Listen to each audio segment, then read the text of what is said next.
Maths foundation के physics के class में आप सभी का स्वागत है।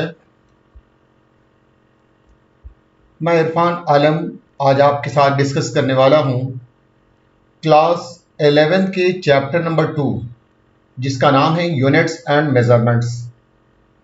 ये यूनिट्स एंड मेजरमेंट्स एक बड़ा चैप्टर है, तो इसे स्टडी को आसान बनाने के लिए छोटे छोटे टॉपिक में डिवाइड किया गया है। इस चैप्टर को 4 छोटे छोटे टॉपिक में डिवाइड किया गया है। पहले टॉपिक का नाम है physical quantities and their units. Physical quantities and their units.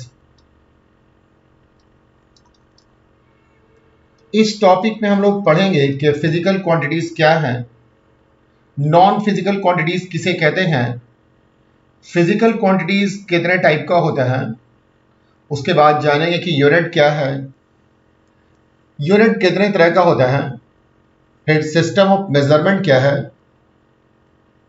SI system of measurement क्या है, एसआई सिस्टम ऑफ मेजरमेंट के क्या एडवांटेज है, और सम मोर यूनिट्स के बारे में पढ़ेंगे।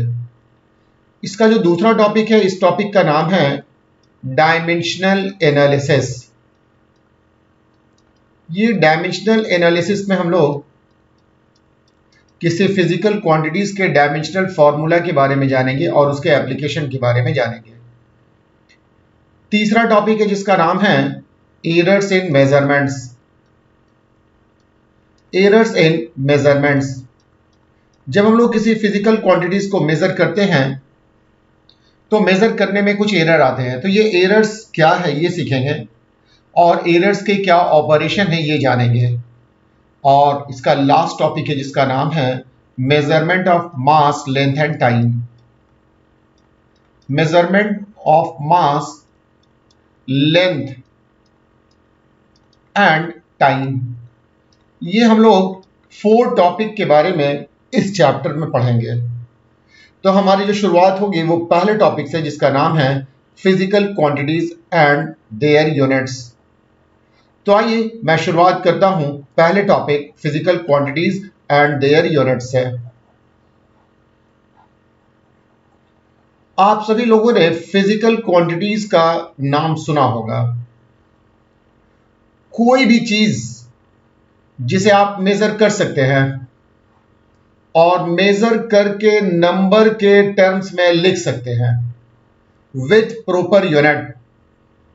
कोई भी चीज जिसे आप मेजर कर सकते हैं और मेजर करके नंबर के टर्म्स में लिख सकते हैं विथ प्रॉपर यूनिट, उसी को कहा जाता है फिजिकल क्वांटिटीज। जैसे आप लेंथ,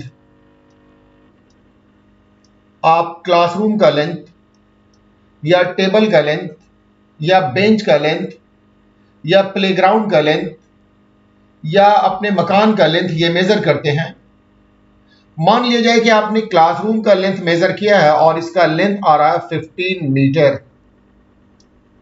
तो आपने क्लासरूम के लेंथ को मेजर किया और नंबर के टर्म्स में लिखा 15 विथ यूनिट मीटर। इसका मतलब यह हुआ कि लेंथ एक फिजिकल क्वांटिटीज है। क्लासरूम का जो सरफेस एरिया है, आपने उसके सरफेस एरिया को मेजर किया और मान लिया जाए कि उसका सरफेस एरिया आ रहा है 200 मीटर स्क्वायर। तो आपने एरिया को मेजर किया और उसे नंबर 200 के टर्म्स में लिखा विथ यूनिट मीटर स्क्वायर। तो ये एरिया एक फिजिकल क्वांटिटी हो गया। आपने अपने बॉडी का टेम्परेचर मेजर किया और मान लिया जाए कि आपके बॉडी का टेम्परेचर आया है 37 डिग्री सेल्सियस। तो आपने टेम्परेचर को मेजर किया, नंबर 37 में लिखा विथ यूनिट डिग्री सेल्सियस। तो ये टेम्परेचर भी एक फिजिकल क्वांटिटीज होगा। तो वो सारी चीजें जिन्हें आप मेजर कर सकते हैं और मेजर करके नंबर के टर्म्स में लिख सकते हैं विथ प्रॉपर यूनिट, तो उन सारी की सारी चीजों को कहा जाता है फिजिकल क्वांटिटीज। फिजिकल क्वांटिटीज का डेफिनेशन मैंने अपने नोट्स में लिख दिया है, देखिए क्या लिखा हुआ है। Physical quantities, anything that can be measured, anything that can be measured and can be expressed in terms of number with proper unit is called physical quantities. Physical quantities के एग्जाम्पल में मैंने आपको बताया है mass, length, time, speed, force, acceleration and area. ये सारे के सारे फिजिकल क्वांटिटीज कहलाते हैं क्योंकि इन्हें मेजर कर सकते हैं और नंबर के टर्म्स में लिख सकते हैं। कुछ ऐसे फिजिकल क्वांटिटीज हैं जिन्हें न तो मेजर किया जा सकता है और न ही नंबर के टर्म्स में लिखा जा सकता है। जैसे हम लोग एक फिजिकल क्वांटिटीज लिख रहे हैं पेन। अगर किसी पर्सन के पेट में बहुत दर्द है, मतलब उसके पेट में पेन है, वो डॉक्टर के पास जाता है, तो क्या ये डॉक्टर उससे ये पूछता है कि तुम्हारे पेट में कितना पेन है, मुझे नंबर के टर्म्स में बताओ? ऐसा पूछता है? ऐसा नहीं पूछता है, क्योंकि पेन को नंबर के टर्म्स में नहीं बताया जा सकता है। आपके क्लास 10th का रिजल्ट आ गया है और आप बहुत खुश हैं, लेकिन क्या आप अपने इस हैप्पीनेस को नंबर के टर्म्स में एक्सप्रेस कर सकते हैं? तो ये हैप्पीनेस ऐसा क्वांटिटी है जिसे आप ना तो मेजर कर सकते हैं और ना ही नंबर के टर्म्स में लिख सकते हैं। तो वो सारी चीजें जिन्हें आप ना तो मेजर कर सकते हैं और ना ही नंबर के टर्म्स में लिख सकते हैं, सिर्फ उसे फील कर सकते हैं, ऐसी चीजों को कहा जाता है नॉन फिजिकल क्वांटिटीज। तो ये है हमारा non physical quantities. Anything that can not be measured and cannot be expressed in terms of number but can be feel are called non physical quantities। Example के तौर पे हैप्पीनेस को feel किया जा सकता है लेकिन नंबर के टर्म्स में नहीं लिखा जा सकता, तो ये फिजिकल क्वांटिटीज नहीं होगा। पेन ये फिजिकल क्वांटिटीज नहीं है, हंगर ये फिजिकल क्वांटिटीज नहीं है, इमोशन ये फिजिकल क्वांटिटीज नहीं है, लव ये फिजिकल क्वांटिटीज नहीं है, सॉरो ये फिजिकल क्वांटिटीज नहीं है। तो जिन्हें आप मेजर नहीं कर सकते हैं और नंबर के टर्म्स में नहीं लिख सकते हैं, वो फिजिकल क्वांटिटीज नहीं होगा। आइए नेक्स्ट हम लोग बात करते हैं टाइप्स ऑफ फिजिकल क्वांटिटीज की। तो फिजिकल क्वांटिटीज को मेनली 3 हिस्सों में डिवाइड किया गया है। सबसे पहले फिजिकल क्वांटिटीज को फंडामेंटल फिजिकल क्वांटिटीज कहा जाता है, दूसरे को डेराइव्ड फिजिकल क्वांटिटीज कहा जाता है और तीसरे को सप्लीमेंट्री फिजिकल क्वांटिटीज कहा जाता है। तो आइए हम लोग फंडामेंटल फिजिकल क्वांटिटीज के बारे में जानते हैं। फंडामेंटल के मतलब होता है बेसिक, बेसिक के मतलब होता है स्टार्टर। जब आप कुछ सीखने के लिए जहां से शुरुआत करते हैं, किसी चीज को सीखने के लिए जहां से आप शुरुआत करते हैं, वही फंडामेंटल कहलाता है। जैसे किसी को अगर इंग्लिश सीखना हो तो उसे अल्फाबेट से शुरू करना पड़ेगा। किसे इंग्लिश लिखना पढ़ना सीखना हो तो उसकी शुरुआत अल्फाबेट से होगी, मतलब ABCD से लेकर के उसे XYZ तक पढ़ना होगा। तो ये अल्फाबेट इंग्लिश का फंडामेंटल कहलाएगा, बेसिक्स कहलाएगा। जो फंडामेंटल होता है, जैसे ए फंडामेंटल है, ये किसी दूसरे के मिलाने से नहीं बनता है, बिना किसी दूसरे के मिलाए हुए बनता है, और इसे और फंडामेंटल में स्प्लिट भी नहीं कर सकते हैं। जैसे अगर पेन की बात की जाए तो आप देखेंगे पेन ये 3 लेटर्स के मिलने से बना, एक P है और एक E है और एक N है। इसे आप स्प्लिट कर सकते हैं P + E + N, लेकिन A को आप इस तरह से स्प्लिट नहीं कर सकते हैं, B को आप स्प्लिट नहीं कर सकते, मतलब B किसी दूसरे से मिलकर के नहीं बना हुआ है और उसे और फंडामेंटल में स्प्लिट भी नहीं किया जा सकता है। तो वो फिजिकल क्वांटिटीज जिसको किसी दूसरे फिजिकल क्वांटिटीज से प्राप्त नहीं किया गया है और उसे और फंडामेंटल फिजिकल क्वांटिटीज में स्प्लिट भी नहीं किया जा सकता है, तो ऐसे फिजिकल क्वांटिटीज को कहा जाता है fundamental physical quantities. Fundamental physical quantities are those physical quantities that are neither obtained from any other physical quantities nor can be broken into more fundamental physical quantities। इसे और भी कहा जा सकता है, जैसे A ये किसी दूसरे से प्राप्त नहीं किया गया, मतलब ये किसी दूसरे पर डिपेंड नहीं करता है, उसी तरह से बी, ये किसी दूसरे पर डिपेंड नहीं करता है, सी किसी दूसरे पर डिपेंड नहीं करता। तो वो फिजिकल क्वांटिटीज, इसी तरह से वो फिजिकल क्वांटिटीज जो किसी दूसरे फिजिकल क्वांटिटीज पर डिपेंड नहीं करते हैं, ऐसे फिजिकल क्वांटिटीज को कहा जाता है फंडामेंटल फिजिकल क्वांटिटीज। तो हम लोग कह सकते हैं कि fundamental physical quantities are those physical quantities that do not depend on any other physical quantities. देख लें, fundamental physical quantities are those physical quantities that do not depend on any other physical quantities. Example के तौर पे अपने पास total 7 fundamental physical quantities हैं।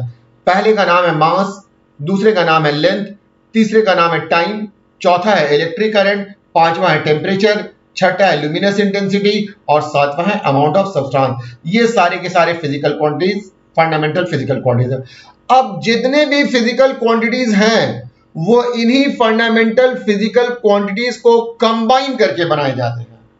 तो fundamental physical quantities को कंबाइन करके जो फिजिकल क्वांटिटीज बनाया जाएगा उसे कहा जाता है डेराइव्ड फिजिकल क्वांटिटीज। जैसे आप देखिए एरिया ऑफ रेक्टेंगल का आपने फॉर्मूला पढ़ा है। ये फॉर्मूला होता है लेंथ इनटू ब्रेड्थ।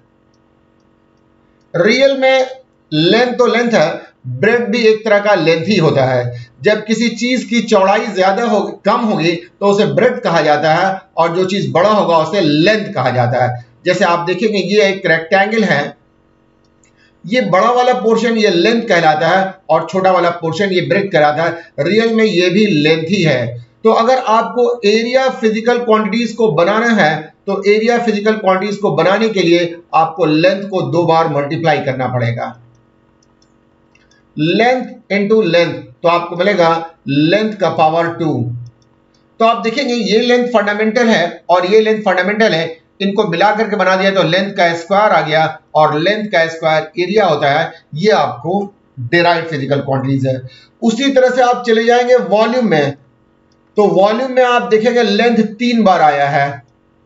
तो अगर लेंथ का पावर 3 कर देंगे तो ये डेराइव्ड फिजिकल क्वांटिटीज हो जाएगा और ये वॉल्यूम देगा। तो फंडामेंटल फिजिकल क्वांटिटीज के कंबाइन करने से जो फिजिकल क्वांटिटीज मिलेगा उसी का नाम है डेराइव्ड फिजिकल क्वांटिटीज।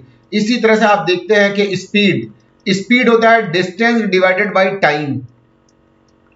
रियल में डिस्टेंस के मतलब हुआ लेंथ और ये टाइम है।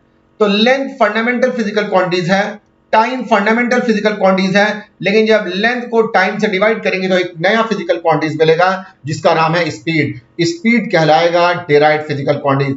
तो फंडामेंटल फिजिकल क्वांटिटीज के कंबाइन करने से जो फिजिकल क्वांटिटीज मिलेगा वैसे फिजिकल क्वांटिटीज को कहा जाता है डेराइव्ड फिजिकल क्वांटिटीज। तो derived physical quantities are those physical quantities that are obtained by using 2 or more fundamental physical quantities। derived physical quantities बनाने के लिए आपको कम से कम 2 फंडामेंटल फिजिकल क्वांटिटीज की जरूरत होगी। जब इन दोनों फंडामेंटल फिजिकल क्वांटिटीज को आप कंबाइन करते हैं तो एक नया फिजिकल क्वांटिटीज मिलता है जिसका नाम है derived फिजिकल क्वांटिटीज। तो आइए हम लोग derived फिजिकल क्वांटिटीज का डेफिनेशन देख लेते हैं।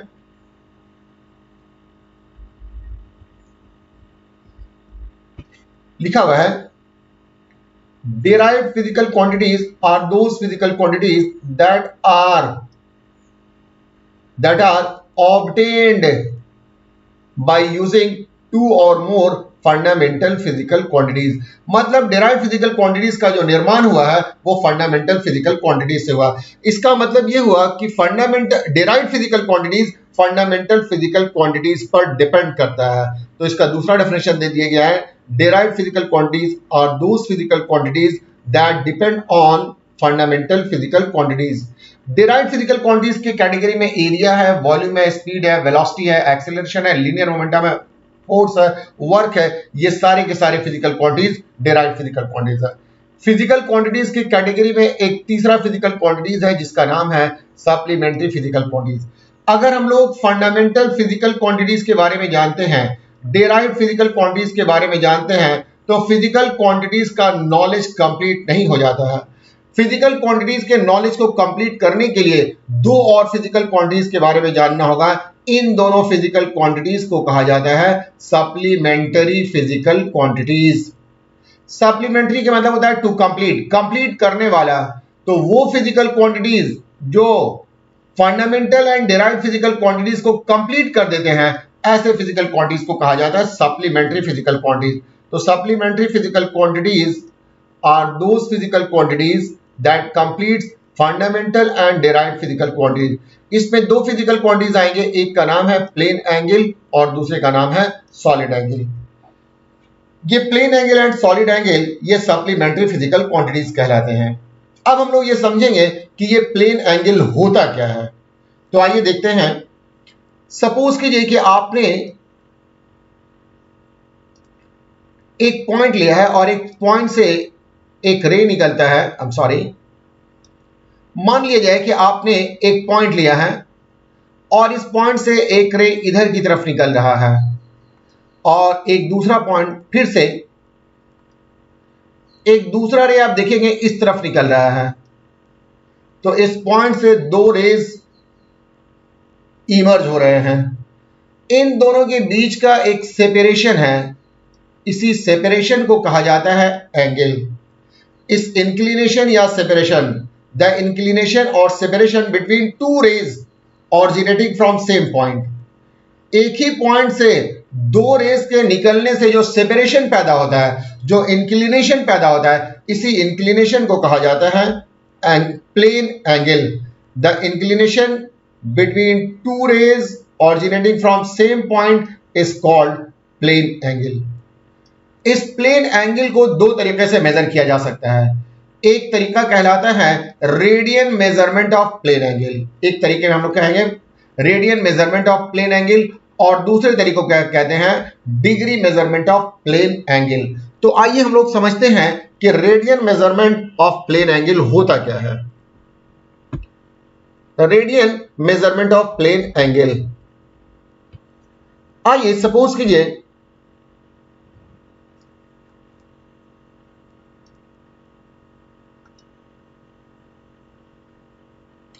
मान लिया जाए कि ये आपके पास एक सर्कल है, ये सर्कल का सेंटर है। अगर आप सेंटर को सरकमफ्रेंस से ज्वाइन कर देंगे तो ये रेडियस कहलाता है। अब मान लिया जाए कि आपने इससे इतना सा पोर्शन कंसिडर किया है, ये पोर्शन है ए बी। तो ए बी को कहा जाता है आर्क, ए से बी तक ये जो चीज है, ये पोर्शन है, ये आर्क कहलाता है, और इसके लेंथ को कहा जाता है आर्क लेंथ। मान लिया जाए कि ये आर्क लेंथ का वैल्यू है L। अगर आपने आर्क लेंथ को रेडियस से डिवाइड कर दिया, मान लिया जाए कि ये थीटा कहलाएगा, तो इसको थीटा से थीटा रेडियन कहते हैं। इसका मतलब ये हुआ कि रेडियन मेजरमेंट, प्लेन एंगल को अगर रेडियन में मेजर करना हो तो इसे मेजर करने के लिए आर्क लेंथ को रेडियस से डिवाइड कर देंगे, तो जो भी चीज मिलेगा यही आपको रेडियन कहलाएगा। तो in radian measurement of plane angle, in radian measurement plane angle is measured by ratio of arc length and radius. Arc length and radius का रेशियो जो मिलेगा वही आपको रेडियन कहलाएगा और वही प्लेन एंगल का मेजरमेंट हो जाएगा।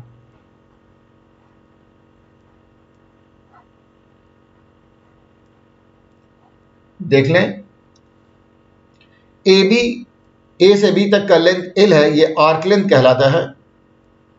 उसके बाद ओ ए, ओ से ए तक का डिस्टेंस ये रेडियस है जिसे R से लिखा गया है, और एंगल AOB, ये जो एंगल है ये एंगल थीटा है, इसी एंगल को कहा जाता है प्लेन एंगल।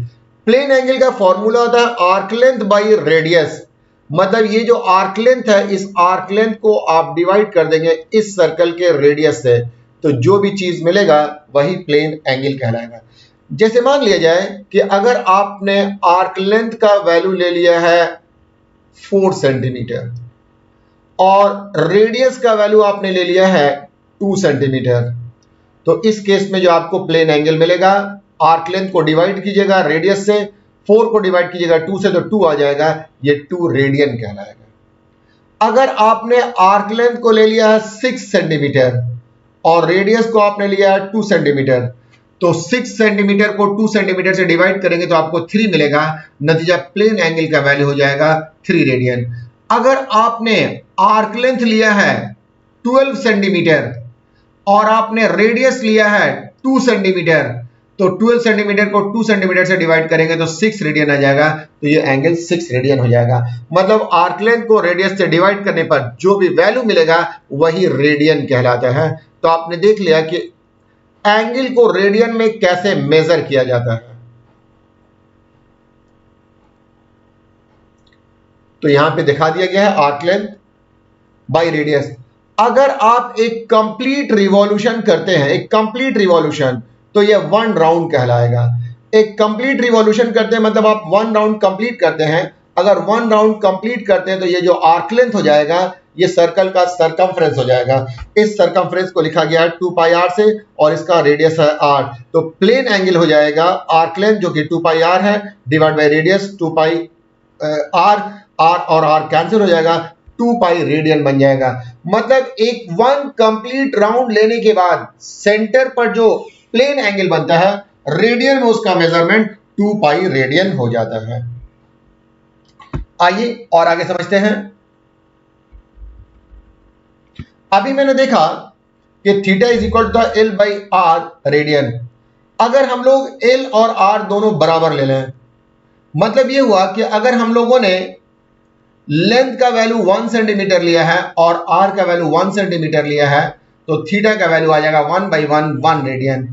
अगर लेंथ का वैल्यू हम लोगों ने 2 सेंटीमीटर लिया है, रेडियस का वैल्यू 2 सेंटीमीटर लिया है तो ये भी 1 आ जाएगा। ये 3 सेंटीमीटर लिया है, ये 3 सेंटीमीटर लिया है तो ये भी 1 आ जाएगा। मतलब अगर एल आर के बराबर हो जाए तो जो सेंटर पर एंगल बनेगा उस एंगल का वैल्यू 1 रेडियन हो जाएगा।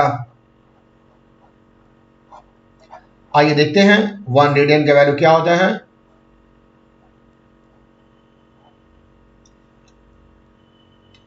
If L is equal to R तो theta is equal to R by R radian हो जाएगा, 1 रेडियन हो जाएगा। अब यहां पर 1 रेडियन को हम लोग डिफाइन कर सकते हैं कि 1 रेडियन क्या है। तो 1 रेडियन एंगल है। 1 रेडियन क्या है? 1 रेडियन इज द एंगल। कहां पर? At the centre of circle. ये आपके पास एक सर्कल है और इस सर्कल पर एक एंगल बन रहा है, मान लिया जाए कि ये 1 रेडियन है। तो 1 radian is the angle at the centre of circle subtended bye an arc. कौन सा आर्क? वो आर्क जिसका लेंथ रेडियस के बराबर है। तो इस एंगल को कहा जाएगा 1 रेडियन। तो 1 रेडियन का डेफिनेशन हो गया, 1 radian is the angle subtended bye an arc whose length is equal to radius of circle to radius of circle, radius of circle। आइए, तो ये था radian measurement of angle. Next है आपको डिग्री मेजरमेंट ऑफ एंगल, ये 2 हो जाएगा। First था रेडियन मेजरमेंट ऑफ एंगल और दूसरा है degree measurement of angle. Degree measurement of angle में हम लोग करते क्या है वो देख लें। सबसे पहले हम लोग एक सर्कल ड्रॉ करते हैं। अब इस सर्कल को हम लोग छोटे छोटे इक्वल पार्ट में डिवाइड कर देते हैं। मान लीजिए कि ये 0 है और ये 1 है, तो यहां से यहां आने के बाद 1 किया। ये आप छोटे छोटे इक्वल पार्ट में इस तरह से डिवाइड करें कि यहां से यहां पहुंचते पहुंचते 90 इक्वल पार्ट हो जाए।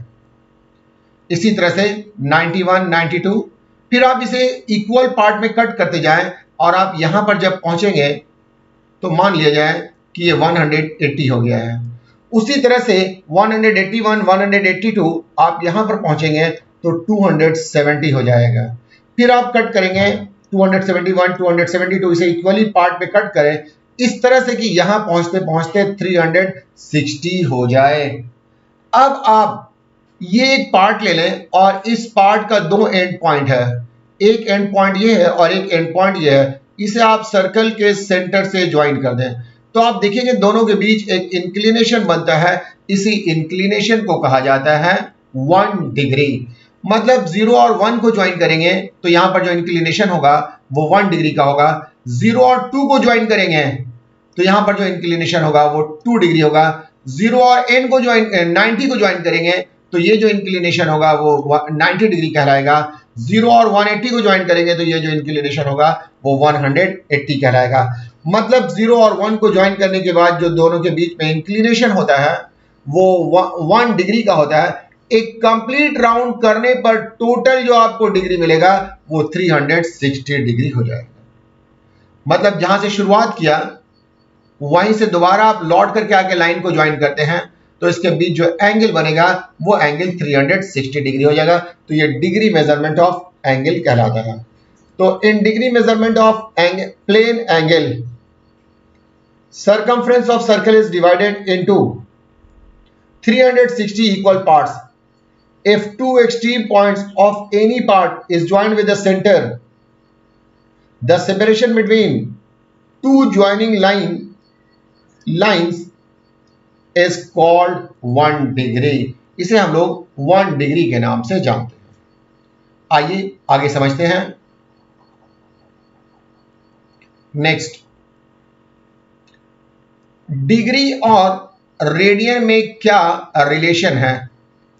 डिग्री और रेडियन आपस में किस तरह से इंटरलिंक्ड है, हम लोग इसके बारे में जानेंगे। तो मैंने आपको बताया कि अगर एक राउंड कंप्लीट होता है, अगर एक राउंड कंप्लीट हो जाता है, एक राउंड कंप्लीट हो जाता है तो सेंटर पर जो एंगल बनता है अगर उसे रेडियन में मेजर करेंगे तो वो 2 पाई रेडियन हो जाएगा।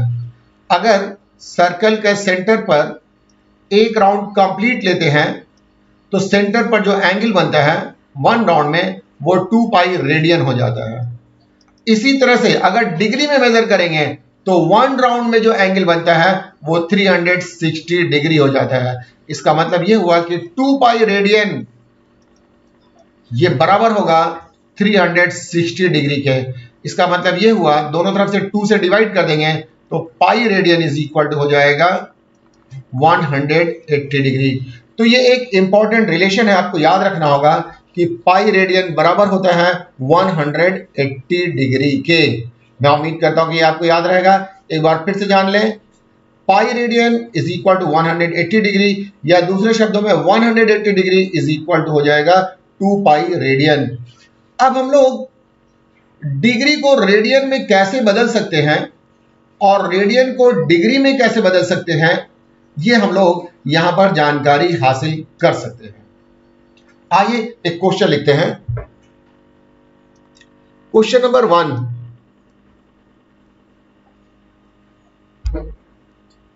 क्वेश्चन नंबर 1 है, how many degrees are,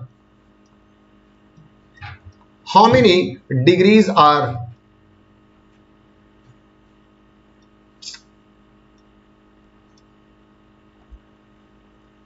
how many degrees are in pi by 3 radian. Pi by 3 radian में कितने डिग्रीज होंगे ये जानना है। तो बिल्कुल आसान सा है, आप शुरुआत करेंगे सिंस पाई रेडियन ये बराबर होता है 180 डिग्री के, तो ये इंप्लाई करता है कि 1 रेडियन बराबर हो जाएगा 180 डिवाइडेड बाई पाई, इतना डिग्री के। यूनिटरी मेथड बना रहे हैं। देयरफॉर पाई बाई 3 रेडियन ये बराबर हो जाएगा 180 divided by pi into pi by 3। पाई और पाई कैंसिल हो जाएगा और ये 3 6 18 कैंसिल हो जाएगा, तो आपको मिलेगा 60 डिग्री। मतलब पाई बाई 3 रेडियन में 60 डिग्री का एंगल होता है। तो इस तरह से अगर डिग्रीज दिया हुआ है, सॉरी रेडियन दिया हुआ है और डिग्री में आपको कन्वर्ट करना है तो आप इसे इस तरीके से कन्वर्ट कर लेंगे। इसी तरह से आप डिग्री को रेडियन में भी कन्वर्ट कर सकते हैं। सिमिलरली जिस तरह से आप रेडियन को डिग्री में कन्वर्ट कर सकते हैं, उसी तरह से डिग्री को आप रेडियन में भी कन्वर्ट कर सकते हैं। आइए डिग्री को रेडियन में कैसे कन्वर्ट करते हैं वो देखते हैं। डिग्री रेडियन में कैसे कन्वर्ट होगा ये हम आपको बताएंगे। इसके लिए क्वेश्चन लिखते हैं, क्वेश्चन नंबर 2। क्या है? How many radians are, how many radians are in 30 degree, 30 degree में कितने रेडियंस होंगे ये आपको बताना है। वही यूनिटरी मेथड, बिल्कुल आसान। 180 डिग्री ये इक्वल होता है पाई रेडियन के। इसका मतलब ये हुआ कि 1 डिग्री ये इक्वल हो जाएगा पाई बाई 180 रेडियन के। इसका मतलब ये हुआ कि 30 डिग्री हो जाएगा पाई बाई 180 इंटू 30 रेडियन के। ये यूनिटरी मेथड हो गया, कैंसिल हो जाएगा, 0 0 कैंसिल, 3 6 18 ये कैंसिल, तो ये आपको आ जाएगा पाई बाई 6 रेडियन। मतलब 30 डिग्री में पाई बाई 6 रेडियन होता है। तो इस तरह से आप डिग्री को रेडियन में और रेडियन को डिग्री में कन्वर्ट कर सकते हैं। तो ये था प्लेन एंगल। नेक्स्ट हम लोग समझते हैं कि सॉलिड एंगल क्या होता है।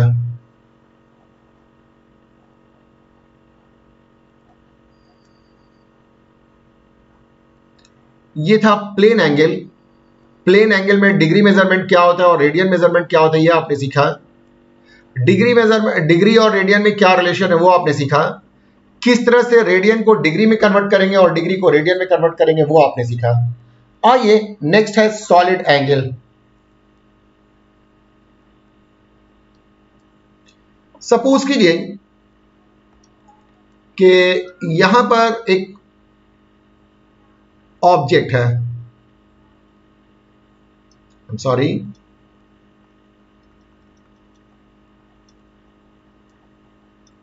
मान लिया जाए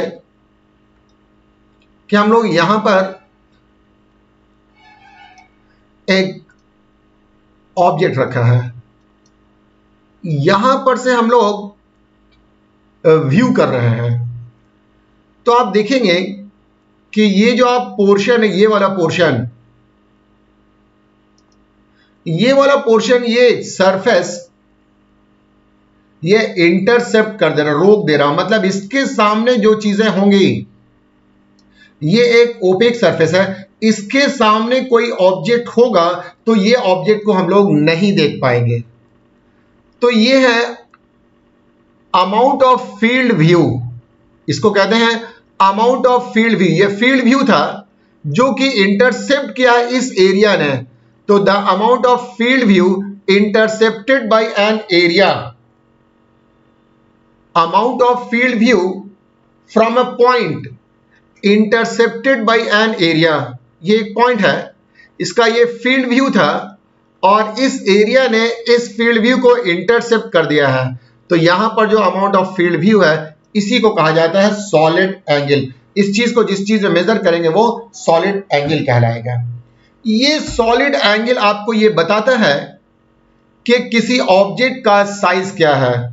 तो solid angle determines how large an object appears to an observer if seen from this point। इस पॉइंट से अगर ऑब्जर्वर इस ऑब्जेक्ट को देख रहा है तो कितना बड़ा दिखाई दे रहा है, ये इसका सॉलिड एंगल डिसाइड करता है। तो मैंने लिख दिया है सॉलिड एंगल के बारे में, the amount of field of view from a point that is intercepted bye an area is called solid angle. It determines how large an object appears to an observer if seen from that point। मतलब it determines the side of object. अब सवाल ये पैदा होता है कि plane angle को major कैसे करते हैं। तो आइए हम आपको प्लेन एंगल मेजर करना बताते हैं।